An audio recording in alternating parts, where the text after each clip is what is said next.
Now, just more on climate. We have seen some tragic floods in the past year or so, some flash floods that took lives and created enormous damage, and the floods in Lismore that did break a record, the only flood that actually topped a height record over that summer. But not all floods, of course, are tragic. Not all floods are natural disasters. They're absolutely essential and life-giving events in many parts of the country. The annual floods we have in the tropical north during the wet season, and the periodic floods we get in the arid inland, including along the Murray-Darling. It was only a couple of years ago that the Murray-Darling was deep in drought and we had parched lands and horrible fish kills in dwindling waters. Now, all that has turned around with that huge flood of the entire system that's now mainly receded. Back in December, when the Prime Minister went to Renmark on the Murray in South Australia's Riverland, he talked about hardship. What we're also seeing is the resilience of the local community. I'm always so proud to lead a nation where at the worst of times we see the best of the Australian character. Yeah, well, the flood has been tough for people along the Murray. I don't want to underplay that at all, but it's not the worst of times. And people who live along the river all know that a flood on the Murray is essential to replenish the environment. In fact, it's a once-in-a-lifetime natural wonder to see a deep and wide flooding of the Murray-Darling system, filling the billabongs, drenching the floodplains, replenishing the groundwater, not to mention the boost to wildlife. So enough of the climate hysteria. Let's take a moment to talk about the upside, the environmental bonanza that has just swept the length of the Murray.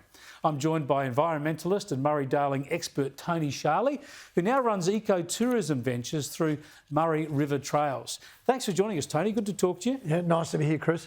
Tell us, you've lived and worked on the Murray for all of your life. You've even worked for the Murray-Darling Commission to try and manage all the waterways. Tell us about what you've seen over the past few months and how beneficial it is for the environment. So this time last year, flows were increasing. We were just at that point where water was starting to, rise and spill over bank. And then over the next 9 months, up till Boxing Day, rains in the headwaters in both the Darling and the Murray River led to significant increases in levels. And we had a flood that peaked on Boxing Day, just under just above the 74, 75 flood level. Just below the 1956 flood level, but nevertheless it was our highest river in 66 years. It resulted in a 200-metre wide river channel that runs through South Australia in the Riverland, basically spreading out and becoming almost a 12-kilometre wide channel. The entire vegetation, forests, wetlands, billabongs, as you say, were all inundated. But this response, the response has been absolutely fantastic in that everything got a drink. The vegetation is flourishing. Fish are breeding, yabbies are breeding, bird life have bred. It's brought new life to the inland. And despite there being some short-term impact on tourism, for example, we had to close down a houseboating industry, and riverfront caravan parks had to close for about 3 months, which is their high season.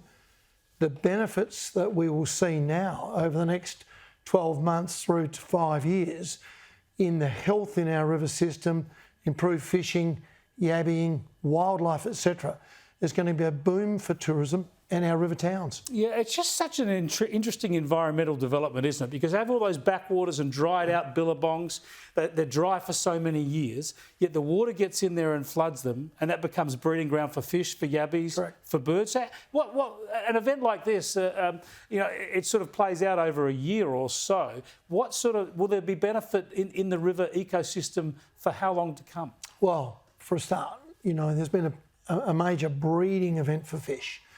Just by building up the population of native fish, that sets us up for, a decade of, if you like, having better fish populations.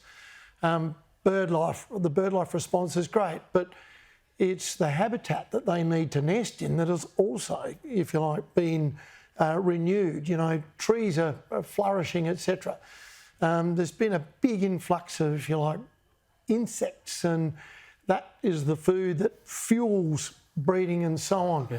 I think the critical thing is that we've had this reset with a major flood. What we also, though, need in future water management is to try and close the gap between the frequency of small floods that happened naturally to the small flood frequency we see today. Yep. And that's, you know, we've got to close that gap a bit. Yep. To keep improving ecosystem health Long-term on the management. river. Yeah, Great stuff, Tony. Great to talk to you. great to be here. Tony Sharley there. If you want to go up and have a look at the river in South Australia, go to Victoria or New South Wales as well. But Murray River Trails, Google that, and Tony could take you on a canoe or go for a walk.